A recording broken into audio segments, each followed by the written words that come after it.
Welcome to the Rowdy.com Big Three. I'm Bassmasters, and oh my God, Danica, Patrick, hello. Oh my. Hi, boys. Danica, bringing some sex appeal to NASCAR. She's back. All right, we're talking about racing, of course. And Buzz Cutler has today's three big burning questions. Yeah, and Buck's Bazoom is not two of them.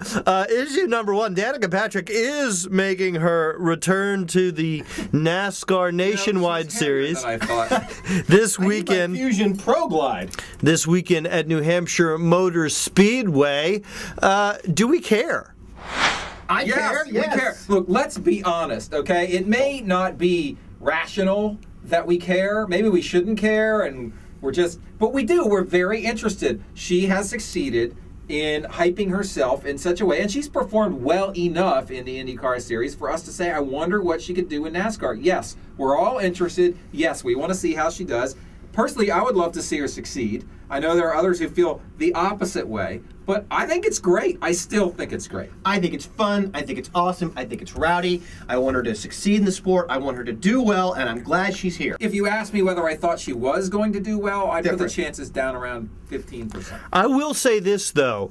The way she approached her earlier stint in these cars at the beginning of the season impressed me, and I think there is the potential, depending on where her focus goes over the next few years, that she could succeed. Well, I think she has the right attitude, but I didn't see any great flashes of talent yet. But she hasn't really had an idea. And what did you see great flashes of, Bass? I don't have to look very far. All right. Some talent. Speaking of great flashes of talent, Kasey Kahne is exhibiting some of late. He's skipped last 2 races. And he skipped 3 spots in the standings. He's only 51 points out of the chase. He seems to have the momentum that Juan Pablo Montoya is lacking in terms of moving towards the chase. Well, it's interesting, Buck, if you look at the last 2 races, Kasey's run 2nd and then 4th. Juan has run 13th and 10th.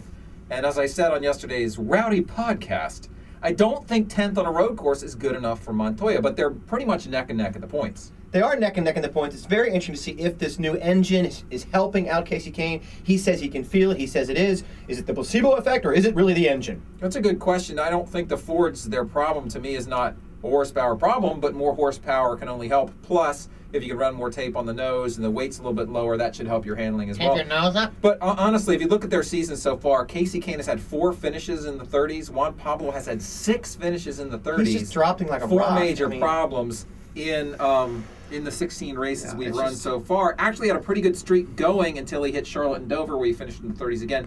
You've got to put together a streak here if you're Juan or Kasey.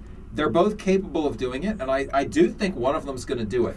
It could be Kasey Kahne, it could be Juan Pablo Montoya. I think one of them's going to make the chase. I still do. All right, issue number 3. You know, Buck Fever and I have long been advocates for a road course in the chase. Bassmasters is a road course hater, but I'm wondering, Buck, if now that Jimmy Johnson has broken through on the road course, have you changed your mind on this particular matter? No, not at all. The reason I want a road course in the chase is because I like road course racing, not because I want to see Jimmy not win another championship. Would I prefer maybe if he didn't go ahead and win the 5th championship in a row? Part of me says yes, but again, the other part of me says, my God, we're watching history here. I'm not a Jimmy hater. I respect the crap out of the guy, and I think the road courses are great, and I want to see more of them in the chase and more of them in our sport. First of all, you know what I think. It's an oval series. I'm not big on the road courses, but I think it's okay that we race on them. Here's the way I see a road course in the chase, though, and I will give you gentlemen this one. I mean, what we really would love to do in the chase, in my opinion, is have a different chase every single year. Just the way in the Tour de France you have a different, you go back to some of the similar stages, but it's not always the same thing. It's always got a unique character all its own. Might be an advantage to one guy or another guy depending on the stages that you're in. I know it's more complicated scheduling. I know it makes it much harder for the tracks. but think about how great it would be, the unveiling of this year's chase, the unveiling of this year's schedule. Oh, this year there's a road course race in the chase. Oh, this year there are 2 plate races in the chase. Oh, this year we've got an extra couple short track races in the chase. Think how cool that would be. That to me is the #1 change I would make. I absolutely. If I could make it logistically, I would absolutely do that. And that way, I would absolutely put a road course race in the chase if you did it that way. I couldn't agree more. I think it's absolutely the one thing I would love to do. But my question is, does it screw up the race fan? Is the race fan so attuned to go into that certain race that he goes to at the same time every year? Yes. Does that screw up the race fan, then screw up the tracks, then it becomes something Everyone you just has can't to do? adjust. A rain delay screws up the race fan. I admit it's logistically challenging. I think we should try it. think from the perspective of the sport, it is so worth it. All right, that has been your Rowdy.com Big 3. Speaking of great and sexy. Hi, boys.